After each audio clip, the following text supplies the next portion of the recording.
Buongiorno a tutti e a tutte, grazie per questa meravigliosa opportunità di vedere il compimento di quello che è la legge 48, votata appunto sul finire del 2012. Il Consiglio regionale del Veneto ha voluto esprimere con quella legge. E quindi nel portarvi il saluto del Consiglio regionale, credo che sia doveroso ricordarvi qual era il contesto in cui abbiamo lavorato in quegli anni per produrre questa legge. Un contesto dove la necessità di dare forza, di dare spinta a tutte quelle iniziative positive di relazione tra istituzioni e cittadini aveva bisogno di un coordinamento, e da lì è nata appunto quella legge che vede qui presente anche il primo firmatario Roberto Fasoli, che è stato ricordato prima, e che a lui dobbiamo molto, insomma, del percorso fatto in quei mesi di preparazione della legge. Questa legge si colloca nell'ambito della prevenzione, che è intesa come sistema di azioni tra le politiche locali e quelle regionali, del rapporto tra istituzioni, per una serie di finalità. Le elenco brevemente, giusto per farvi capire il contesto. Innanzitutto promuovere e diffondere la cultura della legalità e della cittadinanza responsabile. Sostenere gli organi deputati al contrasto e alla repressione, e mi corre l'obbligo di salutare le forze di polizia presenti, i rappresentanti che tra l'altro in questi giorni sono particolarmente impegnati. Assistere le vittime dei reati, di tutti i tipi di vittime, da quelli che purtroppo hanno lasciato la vita a quelli che hanno lasciato la propria attività, le proprie imprese, eccetera, a causa di questi fenomeni di infiltrazioni mafiose.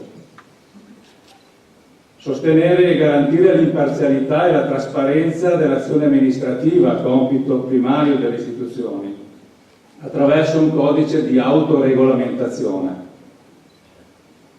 Contribuire alla formazione e all'aggiornamento degli operatori del settore della sicurezza, dell'assistenza sociale, del volontariato, del personale del sistema dell'istruzione e della formazione.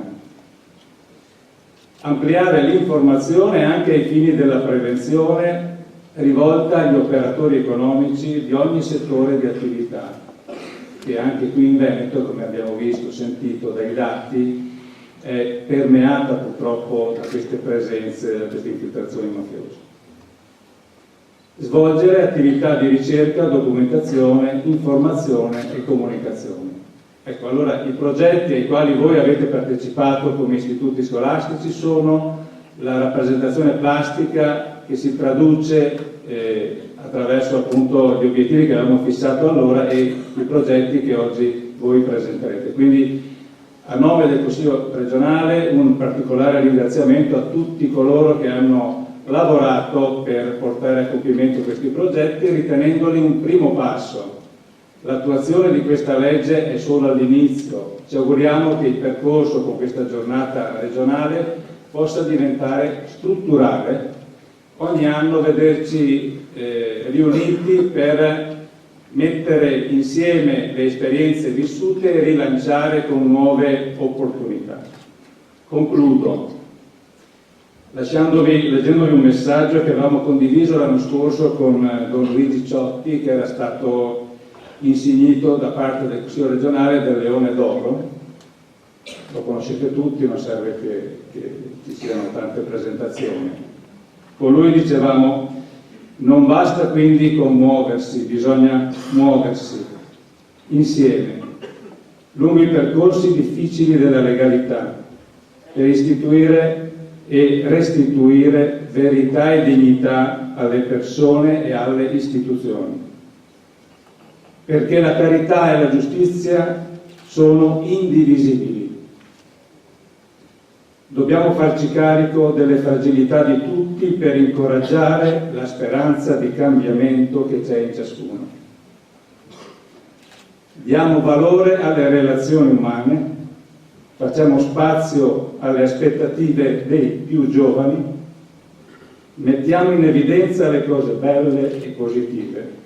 Solo così possiamo sperare in un futuro migliore. Allora, tra poco sarà Pasqua. e al di là del significato spirituale, il significato intrinseco è cambiamento, è passaggio. Quindi il mio augurio a nome del Consiglio regionale è che sia veramente un passaggio importante per ciascuno di noi verso la strada della legalità, della trasparenza, dell'etica. Grazie a tutti voi.